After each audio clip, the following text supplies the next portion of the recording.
Hey, welcome to Chapter 4 for the nutrition, the upper level nutrition for my Kaiser course. We will be talking today about one of my favorite subjects, carbohydrates. Those of you that are keto folks, you can just go ahead and skip this chapter because apparently this doesn't apply. No, I'm just kidding. Actually, it's probably more important for you to listen and understand the important roles of carbohydrates in your diet and understand that they're not the end all be all of what's messing you up. And again, when we're talking about athletes, carbohydrates are probably, if not the most important source of fuel. Well, they are the most important source of fuel, but they're definitely a key role in your success when it comes to the nutrition side of things. So let's get into the slides, and here we go.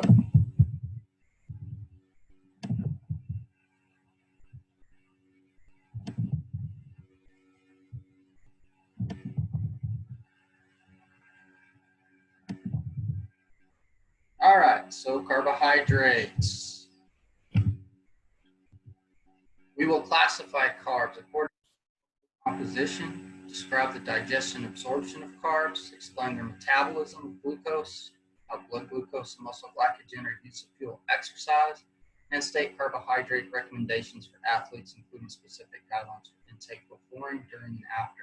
Again, the guidelines in this book don't always match up with some of the things that you may find in research. And the other thing is, again, remember, when either applying this to yourself or working with athletes, there are some things that you may have to kind of change around with them, because again, I've worked with some athletes that you try to get them on the healthiest diet possible when you're trying to load them full of calories, right? I worked with some collegiate basketball players, and we had some of them that just, they couldn't put on weight to save their lives, so we got them on 5,000 or 6,000 calorie diets, and they were having trouble eating that much. And especially when you're trying to give them the healthiest recommendations to eat that much, and they're coming in, they're like, "Coach, I can't eat that much." All right, and I'm like, "Okay, well, what do we want to do?" They're like, I can get through McDonald's and get about 3,000 to 4,000 calories here and there, throughout the day, but I can't eat all these good foods that you're recommending. And again, I don't like using the term good or bad, but that's just kind of how they said it.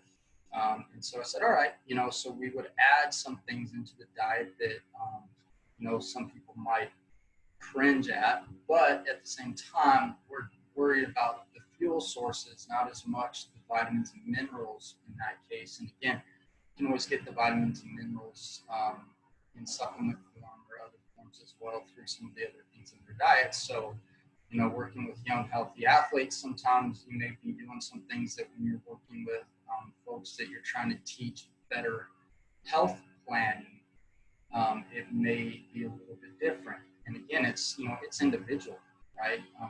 A lot of times with younger athletes, I'm trying to help them learn how to take better care of their bodies. So I may incorporate a bit more of eating your whole grains and a lot of that into the lectures if I give them some type of speech of what I'd like them to do. But also, I don't want people to have a fear of certain foods either. Just know that there's certain foods you try to eat once in a while. There's other foods you should be eating all the time.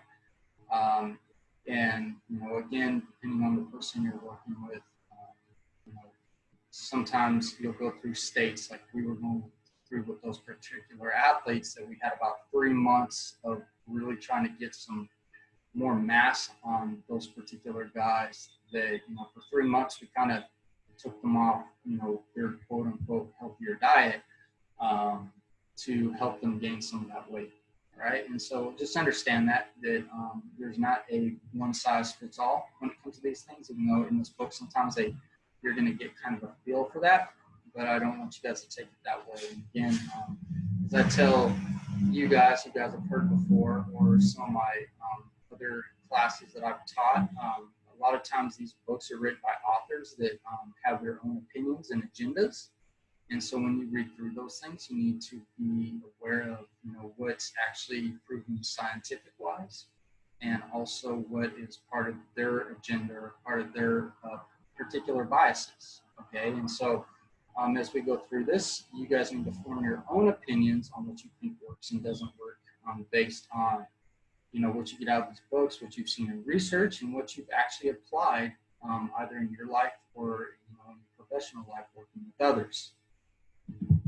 We'll discuss the glycemic response of carbohydrate-containing foods and the use of the glycemic index by athletes.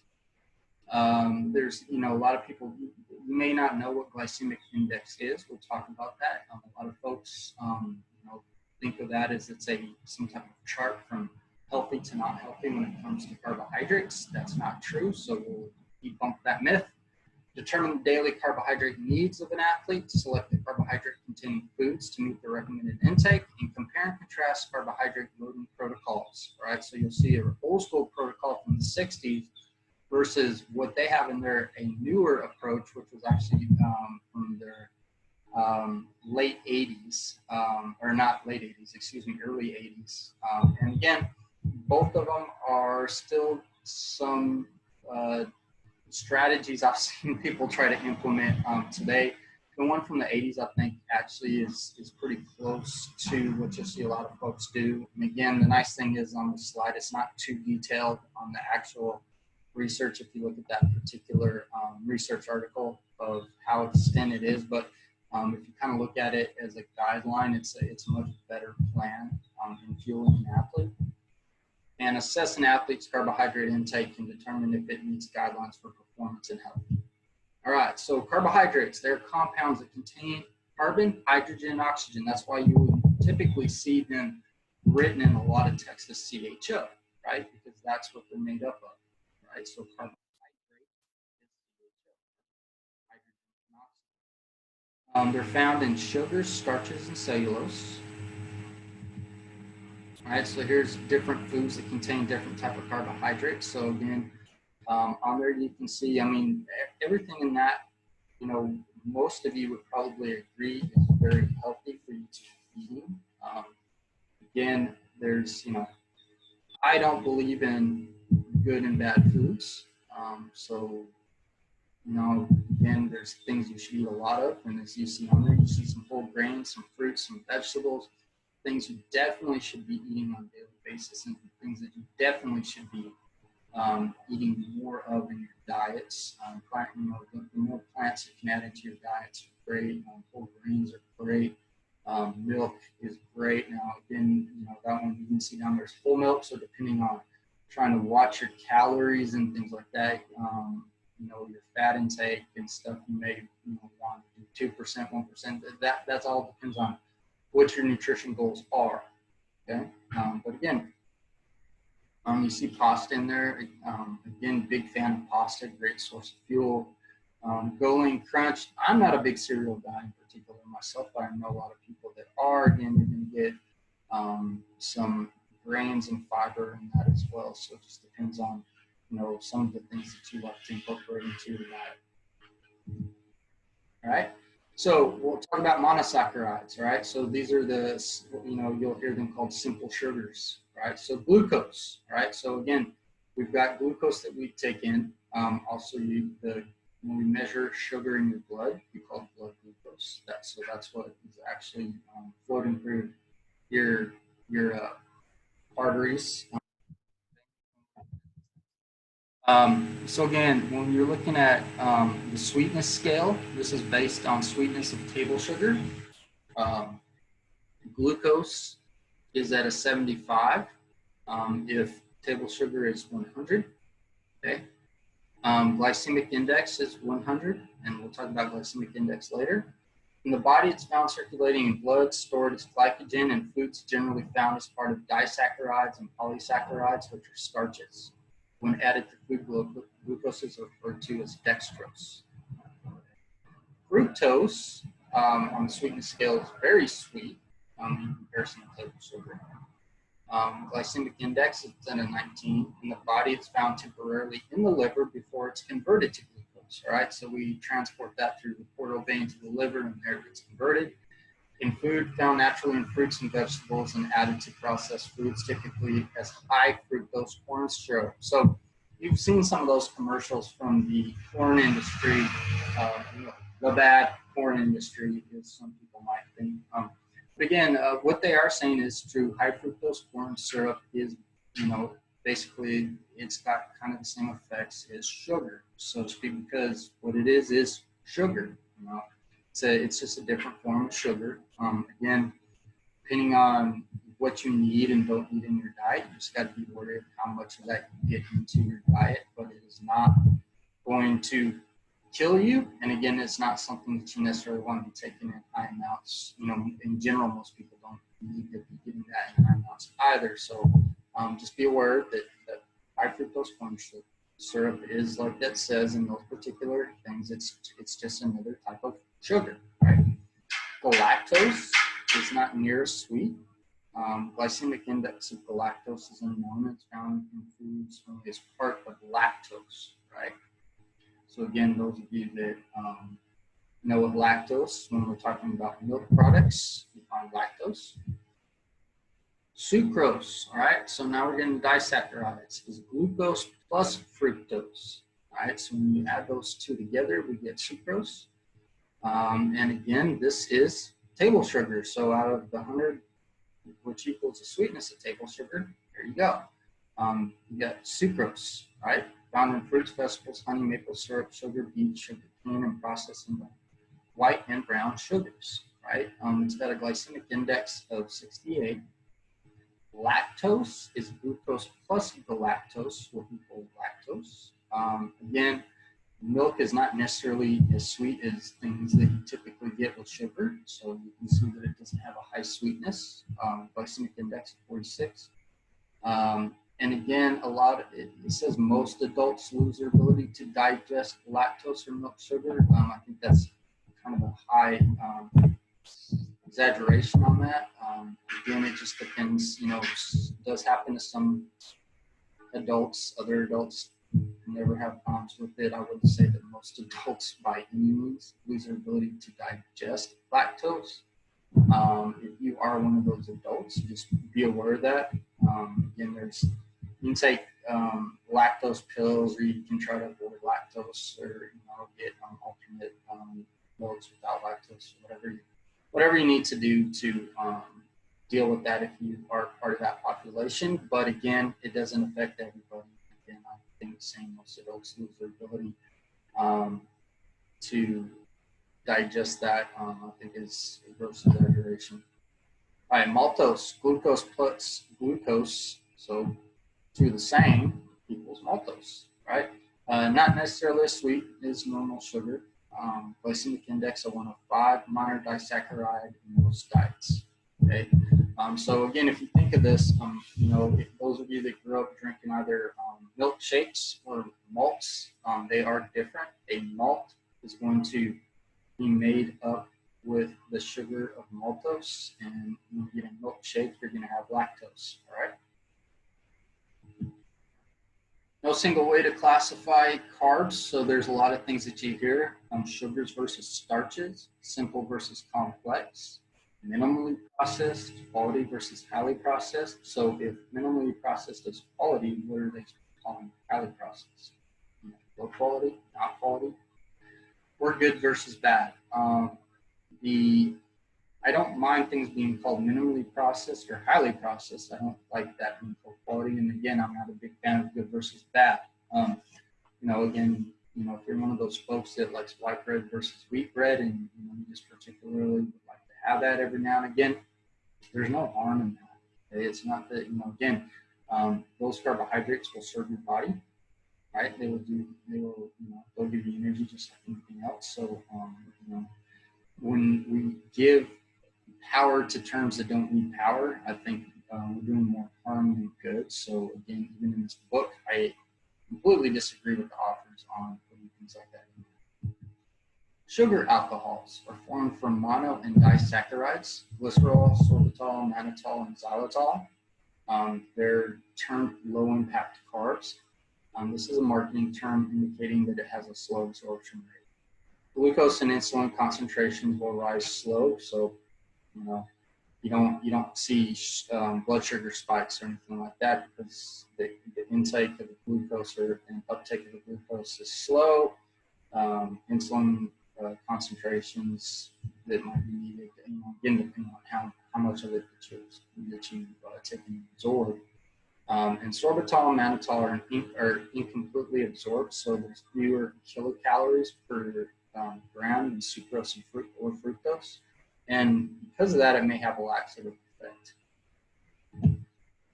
All right, so human digestive system. So with carbohydrates, you start digesting some of these starches as soon as they come out of your mouth, right? And it travels to the stomach for digestion. And as with most foods, your small intestine is where the majority of your digestion and uptake will occur, right? And the villi and the microvilli of the intestines is where you will take in the majority of your carbohydrates. And as everything gets moved into the body, it will be converted to glucose or gets stored as glycogen.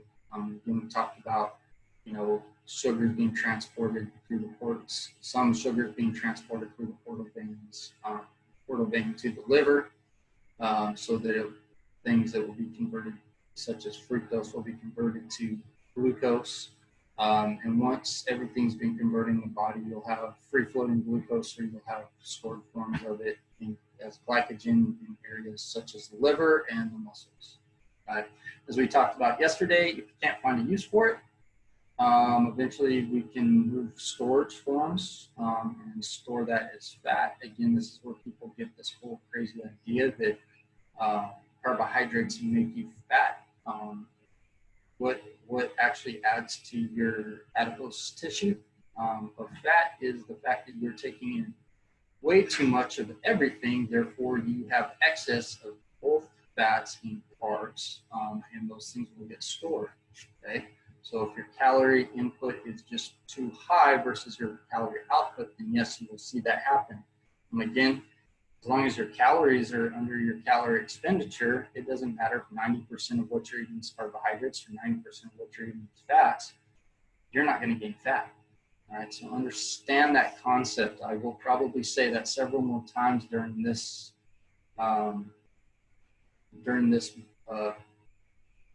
book, as well as pretty much every other book when we talk about energy expenditure and energy storage. But I will try to hammer that in your heads so that you're not some of these folks out on the internet just spewing complete garbage, because that drives me crazy.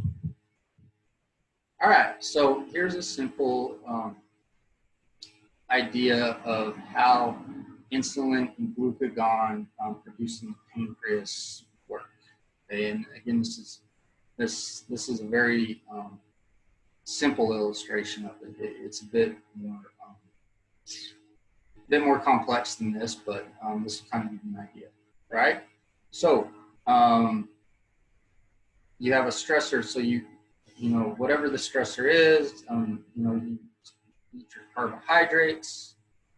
As your carbohydrate, you enter into the system, they break down into glucose, and your glucose levels rise, so that they rise above what we call the homeostatic range, or that blood sugar range that you'll see that, on some other charts, it's like, hey, stay within this range right here. So what happens is when it gets too high, your pancreas will then release insulin, okay, which stimulates the cells to take in excess glucose. All right. So it says, hey, we got too much glucose in the blood. You guys need to take some of this in. All right. So muscles and liver will then store glucose as glycogen, and it'll stimulate the storage of amino acids and fat. Okay, this is where the other thing that people think, this will make you gain weight, so to speak. All right. Again, it's one of those things that, yes, you're uptaking and utilizing more glucose at that time doesn't mean that you're going to store so much fat that you're going to get fat. Right? It doesn't work that way either, because again, if you don't have enough calories through your 24-hour period, you got to burn excess of whatever. So whatever's getting stored now will be used later. Okay.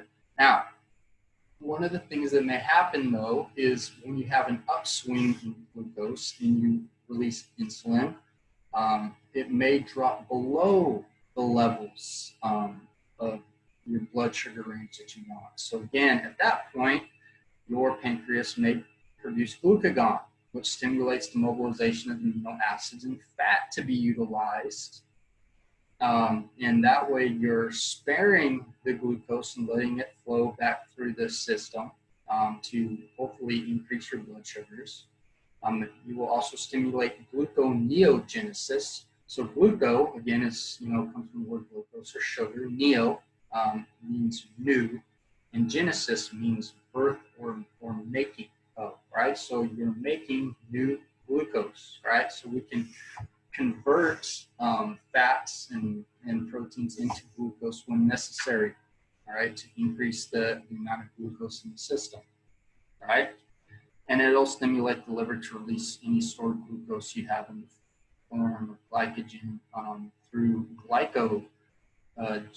glycogenolysis, right? So again, we've got these things that will help you either uptake more glucose in the cells, which is insulin, or it'll on the other end, we have glucagon, which tells the body to uptake fats and amino acids and spare that.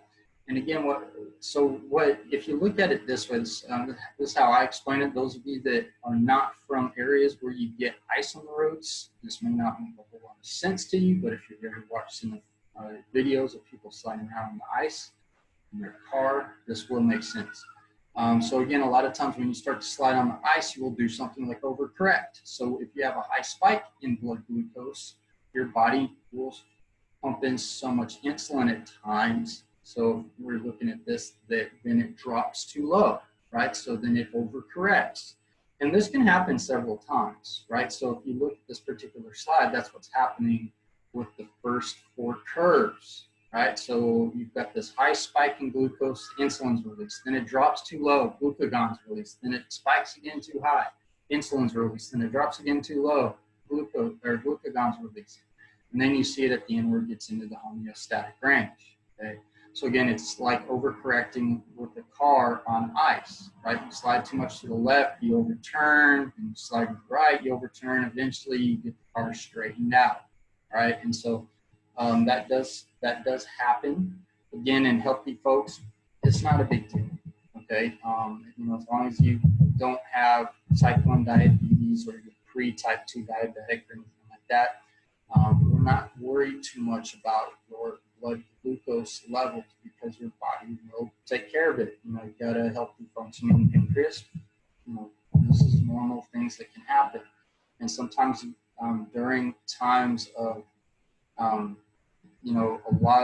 when you're doing a lot of stress, especially in particular, if you look at exercise as a stress or training as a stress, quick high intake of carbohydrates can be necessary for you to train at the levels you want to train. So again, some people look at this and they're like, oh no, it's not a bad thing. Your body regulates how it needs to regulate. And again, if you need a lot of uptake of carbohydrates, you may be needing a lot of carbohydrates going into cells at that particular time anyways, all right? So that can actually help fuel what your body is doing at different times. All right, so again, glycemic response to low and moderate glycemic index. Again, I don't know, they didn't have, things that have high on here either, but you can basically imagine with the high glycemic, it's going to do something a little bit more than what you're seeing with the moderate there. So we've got orange juice and applesauce, right? So orange juice is your moderate glycemic index food, applesauce low glycemic index. So again, as it uploads into the blood system, you see more of a spike with the orange juice versus the applesauce. Again, with that, you also see a high spike. You also see it drop off more dramatically as well. And that's really what glycemic index is. It's basically the rate of speed at which it comes in. So it comes in hot and heavy, the higher it is. Okay, it doesn't mean you're getting, a worse dose as you might think. But again, those that have lower glycemic, it comes in at more of a rounded curve versus coming in hot and heavy and then dropping off, right? And again, when you think about high glycemic, moderate glycemic, and low glycemic, they can all play a big point into your overall nutrition, right? So if you want a nice steady influx of glucose entering the system because you're just busy, go, go, go, go, go, especially, you think of some of these athletes that have really demanding training schedules.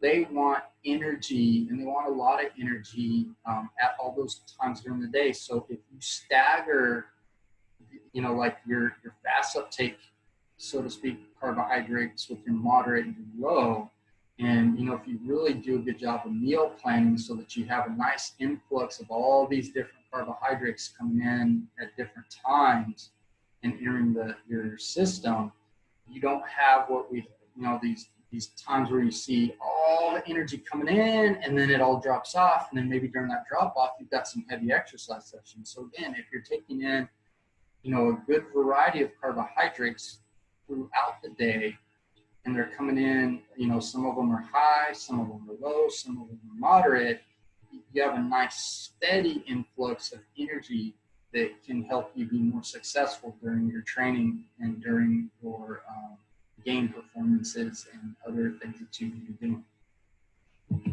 All right. Again, you can see this food is very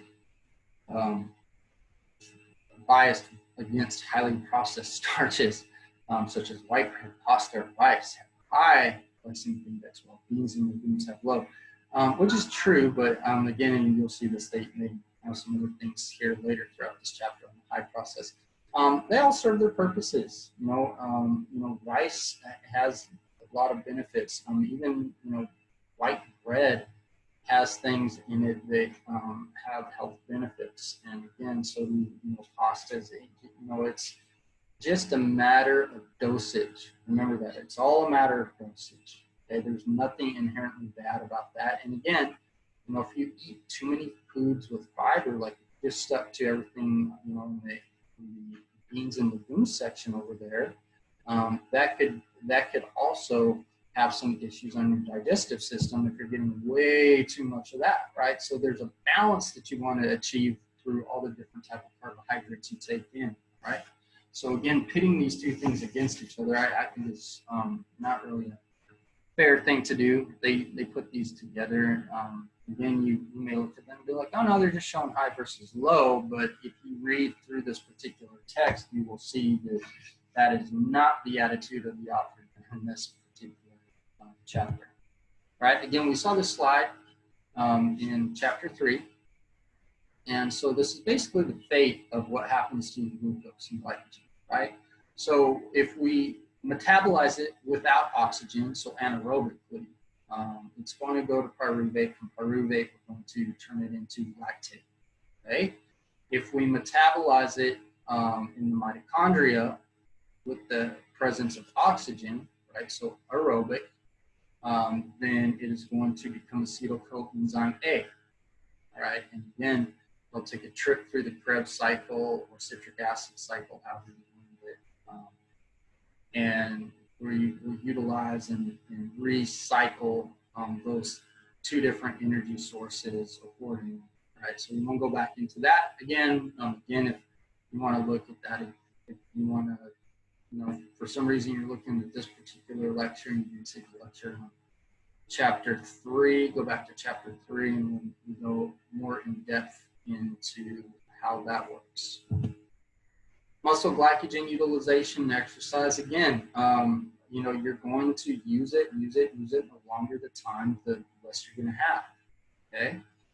So if you're not taking it in during a long period of exercise, you will not necessarily deplete it. Your body usually does not let you completely deplete anything. It will start switching. So again, over time, what you will notice physically is if you're really working hard, which this is what the slide's showing. So you got somebody who's really working hard, as 15 minutes passes, 30 minutes passes, 45 minutes passes, a matter of an hour, you see that go down. What you will particularly feel is just fatigue, and more fatigue, and more fatigue, and more fatigue.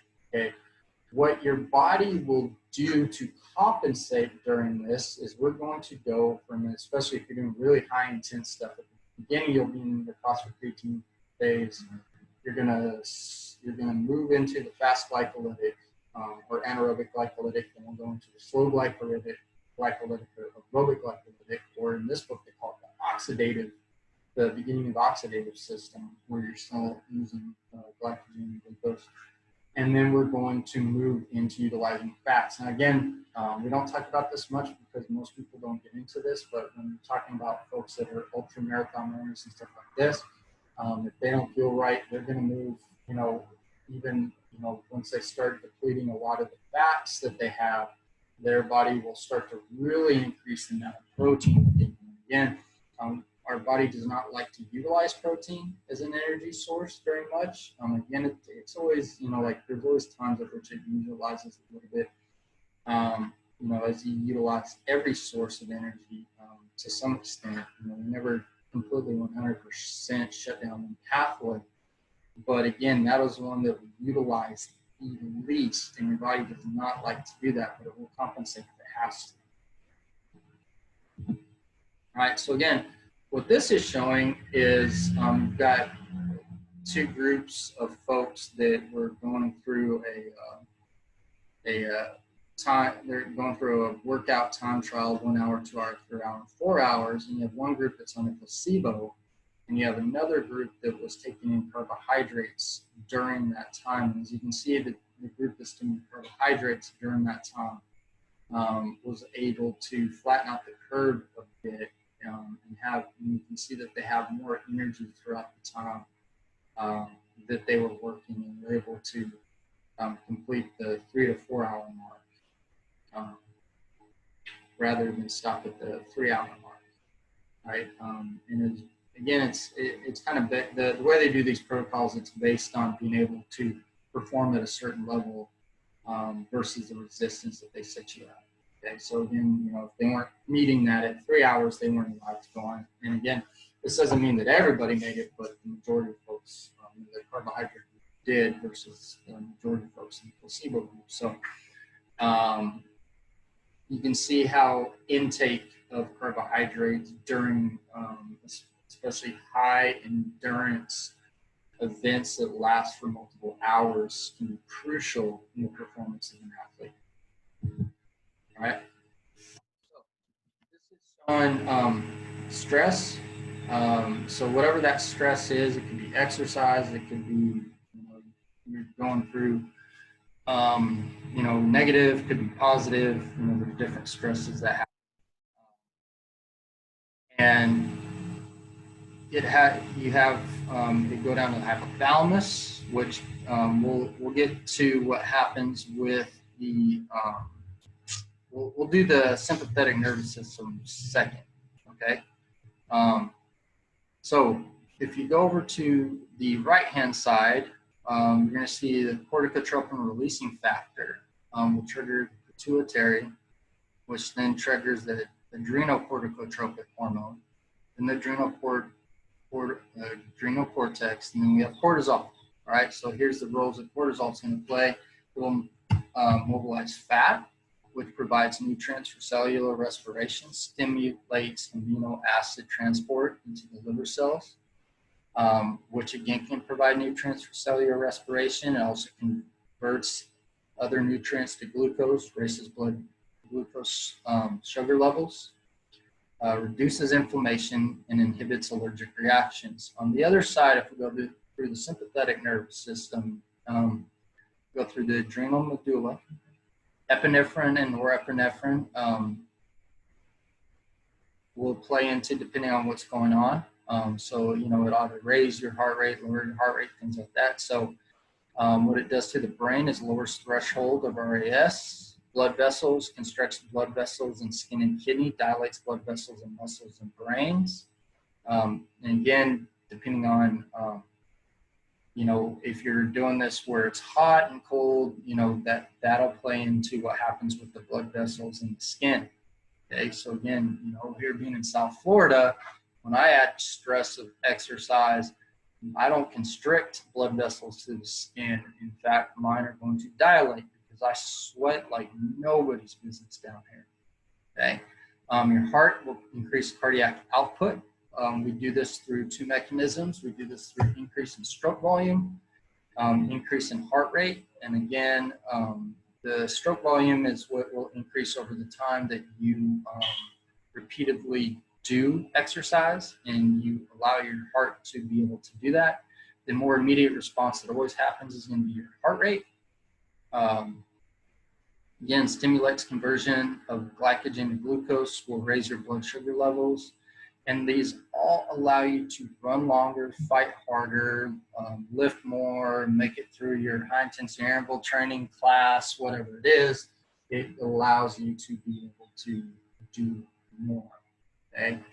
And so these things, when stress hits, all these things will happen at once. Well, not at once, but they'll kind of happen systematically really quick, but it will run through these pathways in those directions. Okay. All right, so general carb recommendations based on exercise intensity and duration. Like I said, this is going to, you'll have to play with this based on who you are and who you're working with and those type of things.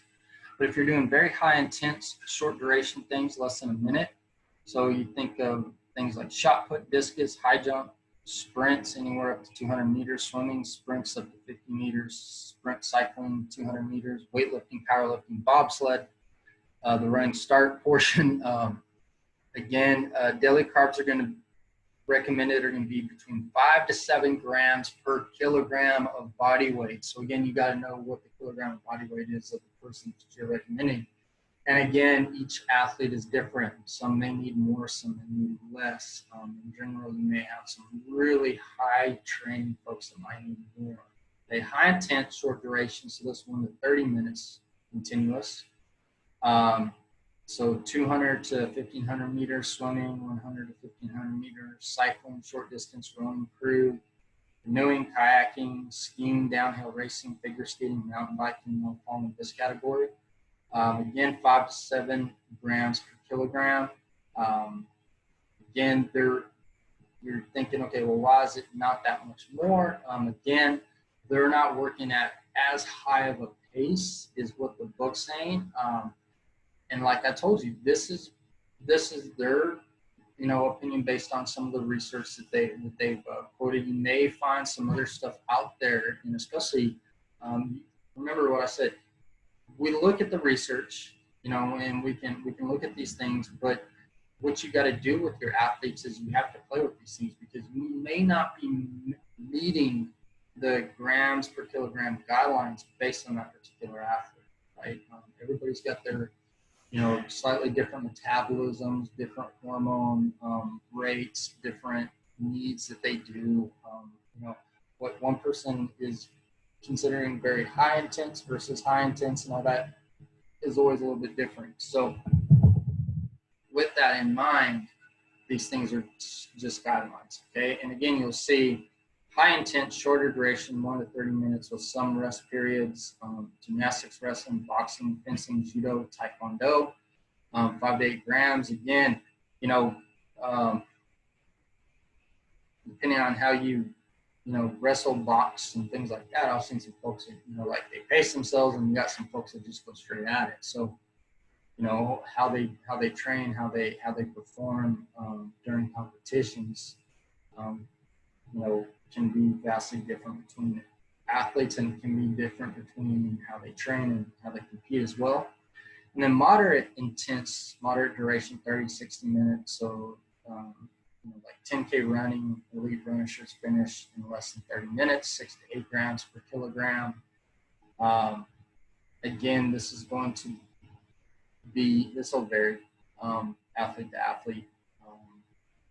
But yeah, and again, remember, these are just, the bigger the athlete, because we're doing this grams per kilogram of body weight, we'll be taking in more than a smaller athlete, which in general, that's sort of how we look at things when it comes to anything that any of the food sources that we look at. Bigger athletes tend to require more than smaller athletes. And again, that's not always true. There are some smaller athletes that just, I mean, they can pack in the food. You don't know where it goes, but man, they use it. Okay. All right, carb intake prior to training and competition. So again, beneficial for endurance athletes and those in stop and go sports. The amount and timing are related. So the rule of thumb is 1 gram per kilogram, 1 hour prior to exercise, 2 grams per kilogram, 2 hours, so on and so forth. Some athletes can't eat right before an event. Okay? Some athletes can't eat 2 hours before an event, right? They get some gastric issues.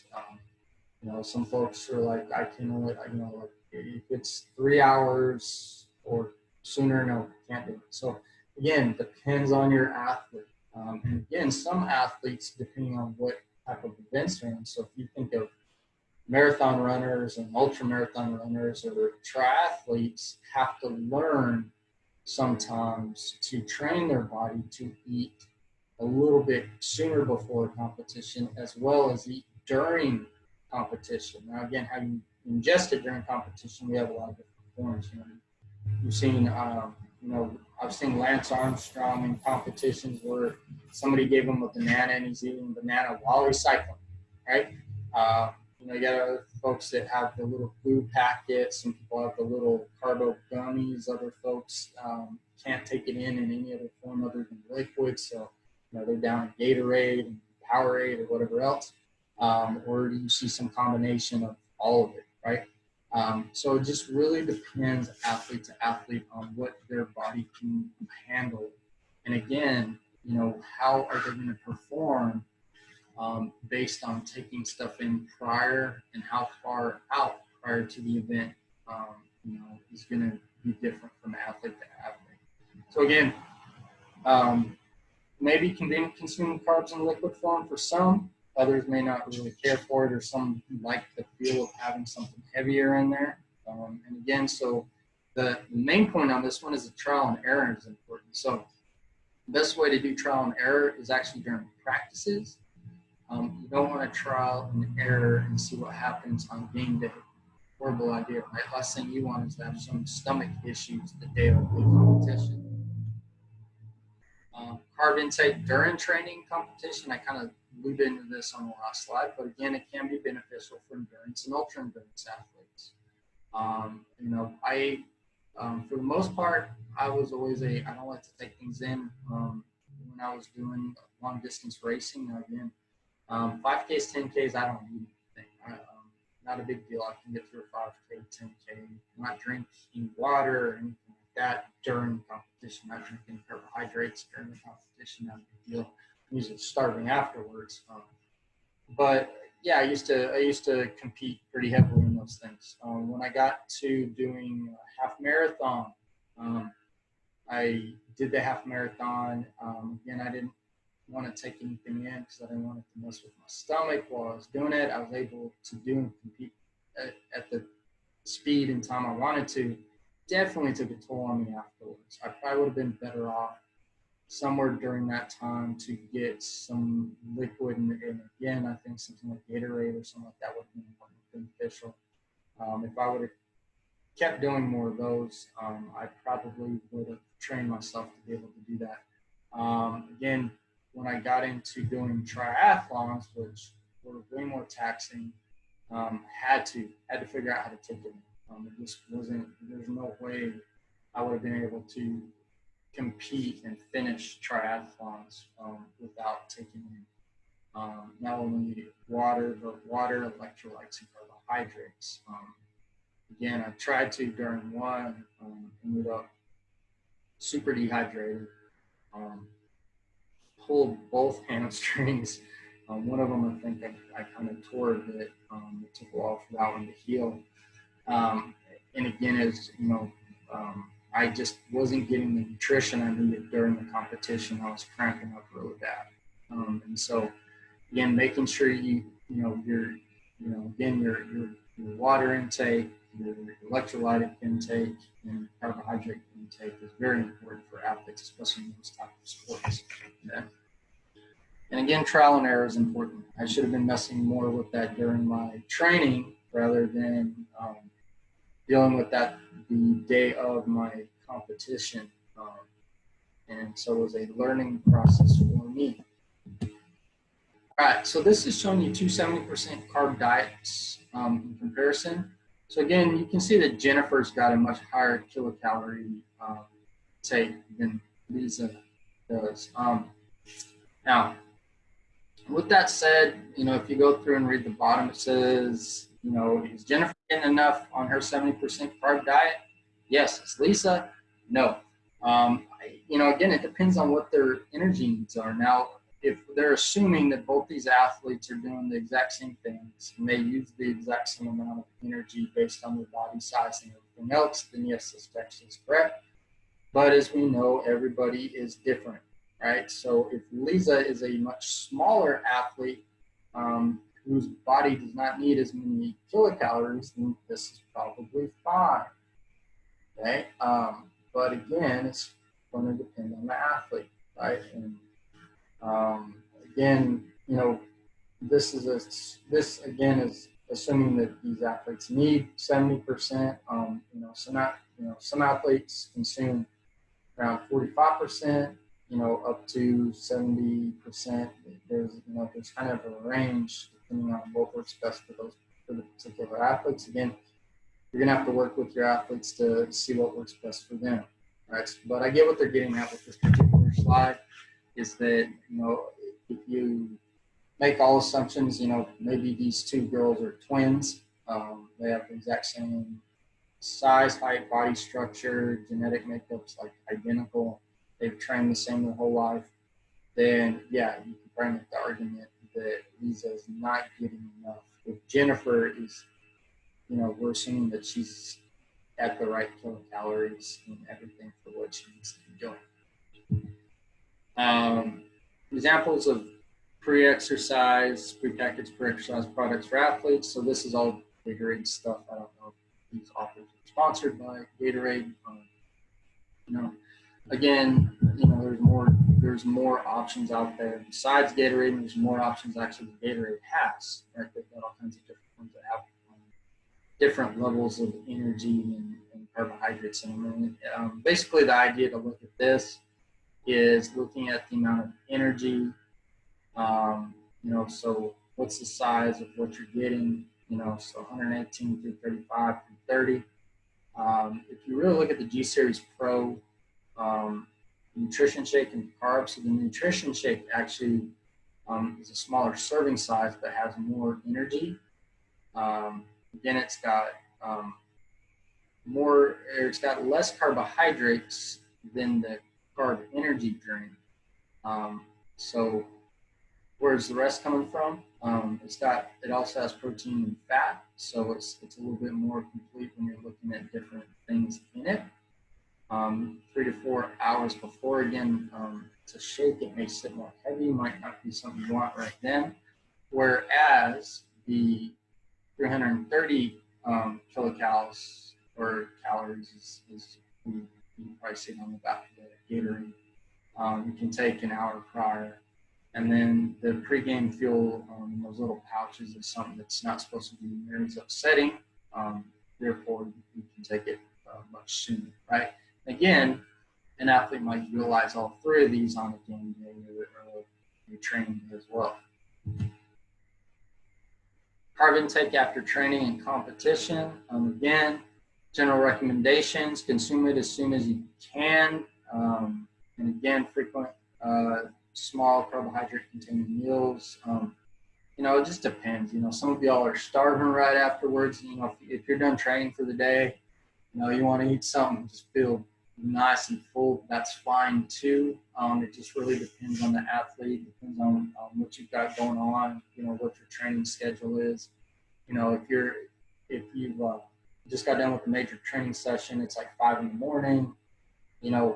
It may not be beneficial for you to just sit there and just pound down a lot of food, because again, if you've got to get your energy up and you also don't want to have that full feeling or whatever, because you've got training in like 2 or 3 hours. Again, small, more frequent meals may be more beneficial. If this is your last training session of the day, you want to eat one more meal before you're kind of done for the day, right? It just depends. Okay, so you know, whether you eat, like 3 meals a day or 6 meals a day, as long as you're getting your calories and carbohydrates. And again, how frequent you eat things is going to play into the different types. Like if you're really trying to manipulate your energy and when it peaks and all that, what carbs you want based on the glycemic index and how fast it uptakes and all those things. You're really going to want to look at that and think about those options. Okay. So carb foods with high glycemic index will get in there at a much faster rate, as we saw earlier. For maximal resynthesis, 1.5 grams per kilogram within the first hour, 0.75 to 1.5 for each additional hour. For the next 3 hours, again, like I said, it just depends on, when you eat, how much you want to eat afterwards, and what else you got going on. In addition to proteins or amino acids, the reason they add that in there is, again, when you're training, it's one thing to fuel the body. It's another thing to start rebuilding tissue that was just really pounded and utilized and needs some rebuilding. So again, having protein and amino acids, you don't see fat on the slide. That doesn't mean that your body doesn't need it. It's just saying for the athlete with what the majority of what they need to refuel, and then the addition of protein and amino acids for rebuilding. And again, more than likely, if you're in complete meals after training sessions, you'll probably do a little bit of everything. Right? So this is the classical carbohydrate loading. Again, this is a slide from 1967, I believe it was. And this shows that, for the first 3 days, it's just fat and protein diet. Right, so either low carb or no carb, and then what they would do is switch to a high carb diet, starting at day 4, day 5, day 6, and do that on day 7. Now again, there are still folks that utilize this type of plan. I'll show you in the next slide. I think this actually is a much better model and approach, is to have a mixed diet, and then when you've got your again, if you've got the competition coming up, adding an additional carbohydrates to the diet for that, that big competition, especially with endurance athletes and stuff, is this is the typical model of carbohydrate loading you're seeing most athletes today. Again, the amount of food you eat is going to be determined on, like how much you train and metabolize and all those things.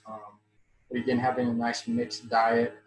Again, mixed diet is going to be anywhere from like 45 to like 60 to 65, 70% carbohydrates.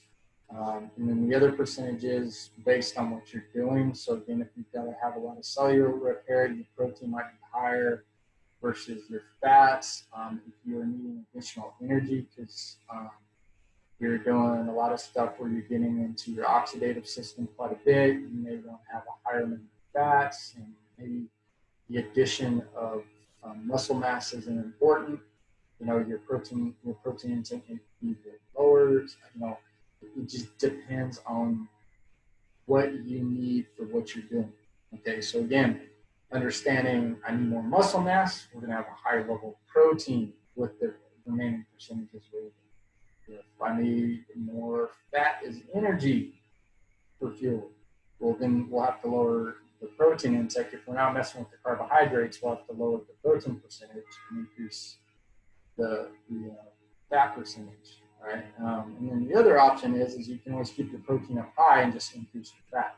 Again, for the most part, we don't utilize protein as an energy source, and especially with athletes in most cases, other than if they are depleted of other energy sources. They'll be used for rebuilding of tissues and hormones and other things that you've exhausted over that time.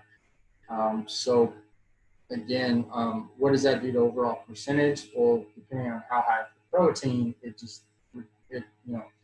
you're basically adding in more. So it's not you're losing out on the amount of carbs and the amount of fat you're eating. It just changes the percentage wise. Okay, so again, if you look at it, if you're eating 3,000 calories and you add in enough protein on top of that, to, like, you know, you're eating 3,500 or something like that, or 3,300, or 3,200, or whatever, depending on how much extra protein you add.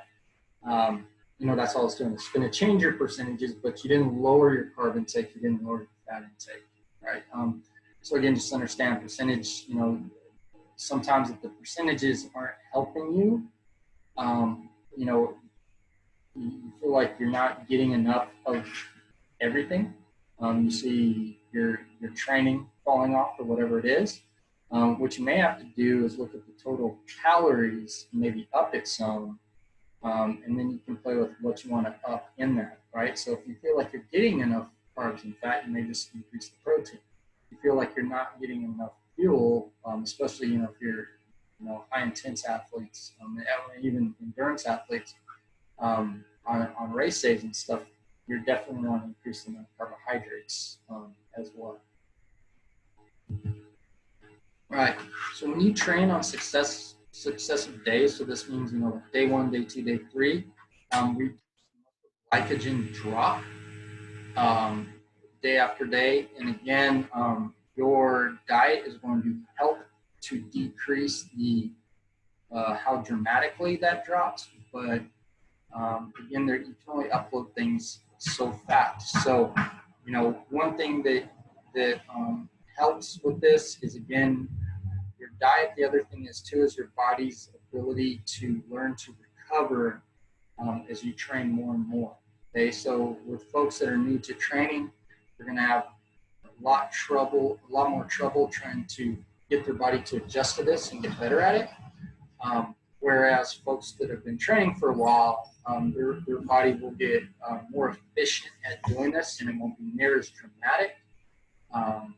And your ability to recover glycogen stores will be better as you train more and get used to it. And again, as you fuel your body correctly. Again, you can see where they recommend a wide variety of whole grain breads that provide more fiber and nutrients than those highly processed white bread. You know, a nice mix of both is fine. You know, I mean, get your high grain stuff. There's a lot of health benefits in the high grains. You know, I mean, you know, I'm not trying to downplay that by any means, because I do. I'm a strong believer in, you know, the high grains. There's a lot of, you know, you get your carbohydrates, but you have fiber benefits. Again, there's a lot more nutrients you can find in those. But it doesn't mean you got to completely steer away from the white bread. Okay. Again, you know, sometimes, you know, there's just certain sandwiches that just taste better with the white bread. That's fine, right? But again, if you're trying to make your choices, you know, having more of the whole grain in versus the white bread is better. Again, I don't believe in cutting anything out. So, you know, how you mix it and how it works for you is just going to depend on you personally. All right. So again, this is showing recommended carbohydrate intake to enhance your performance during. So again, if you're doing something less than 45 minutes, you probably don't need to take anything, right? More than likely, it's going to be done fast enough that you're not going to see a detriment if you don't take anything. If you're doing high intensity stuff for 45 to 60 minutes, it may be beneficial, you know, for your performance during those things. Again, you see things such as basketball, lacrosse, water polo, and high intense exercise, intermittent, approximately 90 minutes. So soccer, rec tennis, individual handball, racquetball, squash, 30 to 50 grams per hour. Moderate to vigorous exercises, backpacking, hiking, recreational cycling, 30 to 60 grams per hour. High intense exercise, more than 2 hours. Marathon running, sprint and Olympic distance, triathlons, 50 kilometer ski racing, professional tennis matches, again, 57 grams per hour, and ultra endurance competitions lasting many hours or repeated over days. So you think Ironman, length triathlon, cycling, stage races, adventure races, 60 to 90 grams per hour. And again, you know, this is one, if you see the asterisk down there, this is one assuming that they can tolerate that amount and the maximum rate of carb absorption your gastrointestinal tract's going to play into that too. So again, these aren't absolutes. These are some recommendations. And again, you may read a book of some different athletes that may have different numbers that they recommend. Again, you've got to understand that when they base these things, like these ones are based off of some research, that again, it plays to the majority of folks that participated in that research. You may not fall under those guidelines, but again, this gives you some idea. So you can try it. If it doesn't work for you, doesn't mean it's wrong, just means it's wrong for you. Okay, so, or it means it's wrong for the athlete that you're training. So just make sure to make those adjustments to the best of your ability. This shows you carbohydrate containing foods and the amount of fiber. All right, so you know, some of these are higher in carbs. So plain bagel, you look, you know, we'll just kind of look at some things. So you got the plain bagel versus the whole grain bagel. Plain bagel's got more energy, whole grain bagel's got more fiber. Again, you know, depending on what you need at the time, and again, what do you want to eat, right? So if you don't need the fiber from the bagel because you're getting it from something else, and you just enjoy eating the plain bagel, and you actually need 38 grams of carbohydrates versus 35 to meet into whatever your macro needs are, there, the plain bagel, or vice versa. If you are trying to get lower carbs and need more fiber in your diet, go with the whole grain, right? And you can see as you go down, you know, depending on what you're eating.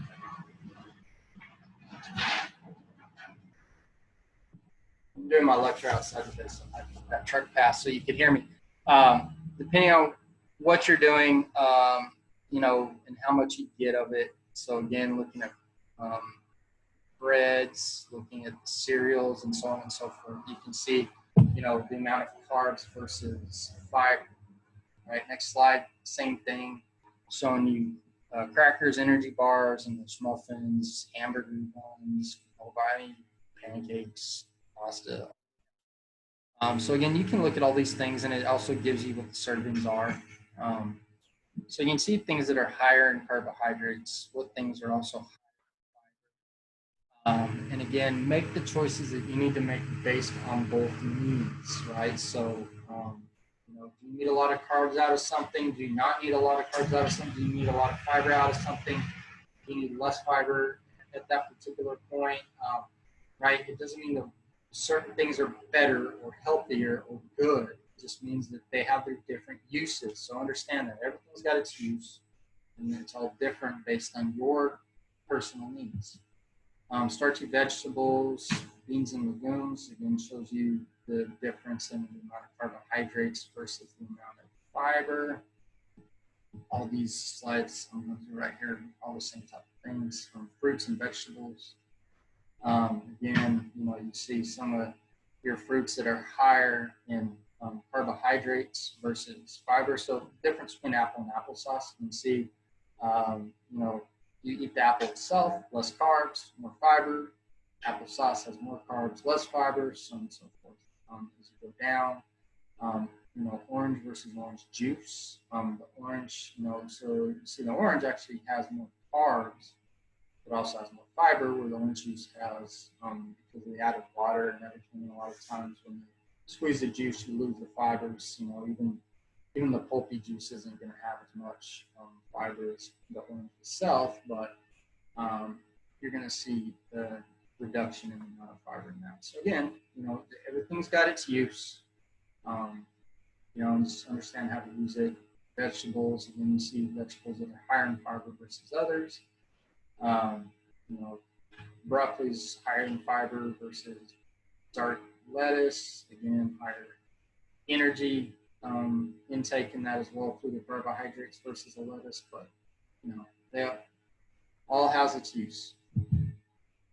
Milks, sugared beverages, mixed foods.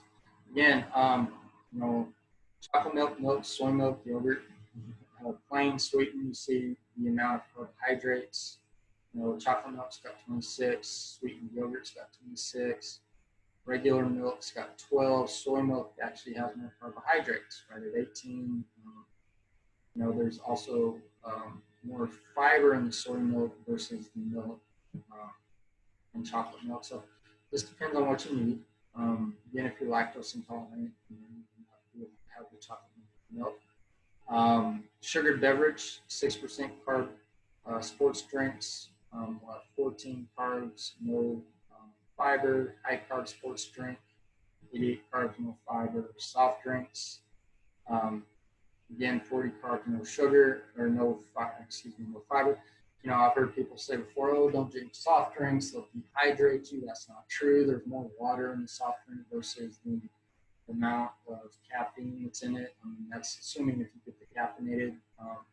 Again, the amount of water and carbohydrates might be beneficial for a particular athlete, especially if they have an aversion to drinking water in particular or eating food. So, sometimes when you have athletes that, maybe grew up in a place where the water wasn't safe and they were always given Cokes or something like that, it may be more beneficial to still allow them to have, maybe not as much Coke as they were drinking living where they used to, but allowing them to have that to make sure that they're getting adequately hydrated and also the carbohydrates fall into their energy needs. Right? So again, it's not that it's the most healthy thing in the world, but again, it's not going to kill them either, right? I get so frustrated with that with people. But again, just make the choices that are best for you and best for your athlete. Again, shows you cheese pizza, thick crust, thin crust, amount of fiber and carbs and lasagna. All right. Again, this restaurant choices. Most of these, I think most of you guys know, or by looking at the food you saw prior, anything that's kind of bready or has fruit or it's part of a juice or milk or things like that. Soups, salads, deli sandwiches, baked potatoes, chili, baked crust pizzas, so on and so forth. I'm not going to go through all these, but these are things that are going to have quite a bit of carbs for your energy. All right, fun one here, artificial sweeteners. You hear so many bad things about these, and especially you hear the whole cancer argument. The cancer argument comes from a mouse studies and rat studies that they've done where they basically overfeed them, and particularly aspartame was the big one that I've probably seen that study. People always bring that study up. So they were overfeeding aspartame, quantities that when you look at the size of the rodent versus the amount of aspartame they're getting in, you couldn't try to take in that much aspartame per day. Okay, and yes, it did cause cancer, but again, anything that we do in extreme excess is harmful to our body. So understand that, one, and understand two, you're not a rodent, right? So our digestive systems have some similarities, but they also have some differences, okay? And again, it was really, this is one of the things that, I like the way that Eric Bustillo, who's a dietitian down here in Miami, puts things, that the poison of foods is in the dosage of the food, right? So it's all in the dose, right? So when you understand that, it's all in the dose. You understand that all foods can be detrimental to your body if the dose is too high. Certain components of foods can be detrimental if they're too high. They can also be detrimental if you don't eat enough of them, right? So taking that into consideration, I don't have any problems with artificial sweeteners, especially if you're trying to control the amount of calories you intake and you want to enjoy certain foods and you want to enjoy certain sweetness in foods. You can take these in. So we'll talk. We'll kind of go through these. So acesulfame potassium. Again, this one's not one that I'm particularly familiar with, just based on things that I eat and use. Often mixed with other artificial sweeteners such as aspartame. Again, average intake in the United States is below 9 milligrams per kilogram a day. I honestly don't know I don't know what's Sunnit. I've never had that. Aspartame is a NutraSweet and equal. So any of you that sweeten your beverages with NutraSweet or equal, it's also aspartame tends to be in most of the artificially sweetened sodas that I've noticed as well. Made of 2 amino acids. Okay, so it's made out of basically protein. L-aspartic acid and L-phenylalanine. Warning label is required because those with phenylketonuria cannot metabolize phenylalanine. I always have trouble with that particular amino acid. It is FDA approved, so again, they've tested it, retested it, tested it, retested it. And again, there are folks that say that it can cause seizures, headache, memory loss, and mood change. Again, it's one of those things that when they've done major studies, they don't see that.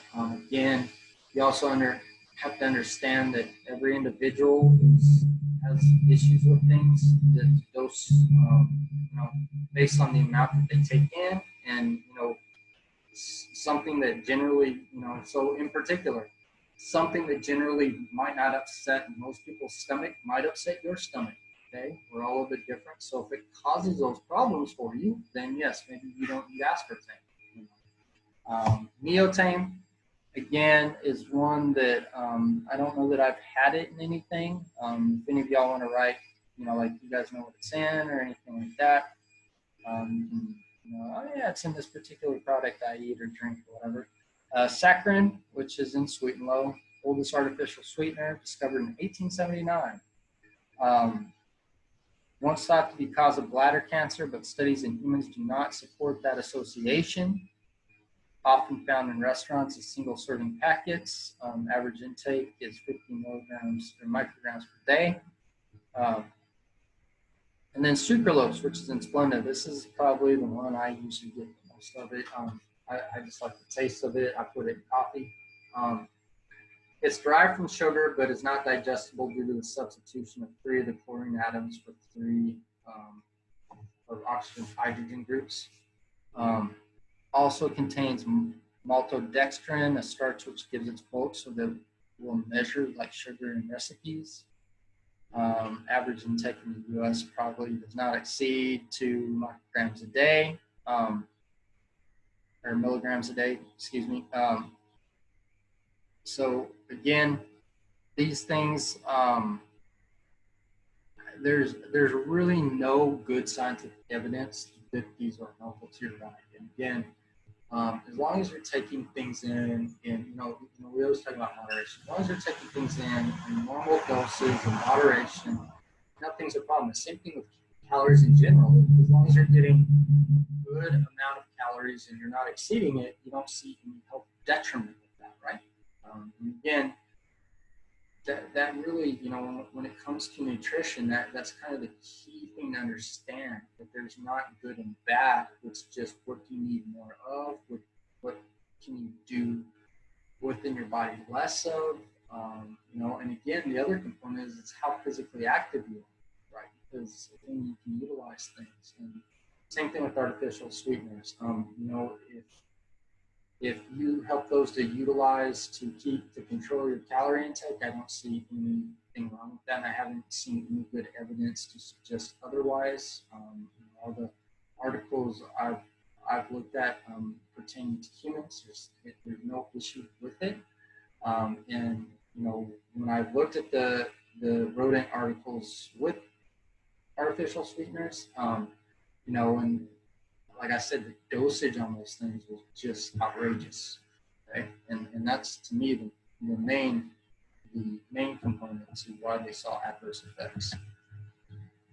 So some issues that may influence you in your carbohydrate intake. If you're lactose intolerant, you might want to find things that don't bother your stomach, right? So again, trial and error to establish whether or not you have it, and again, trial and error to find things that you can substitute in.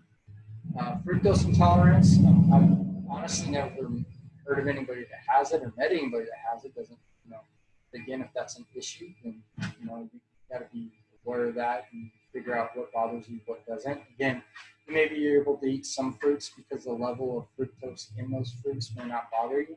Again, maybe may have an intolerance based on dose response. Altered glucose or insulin response.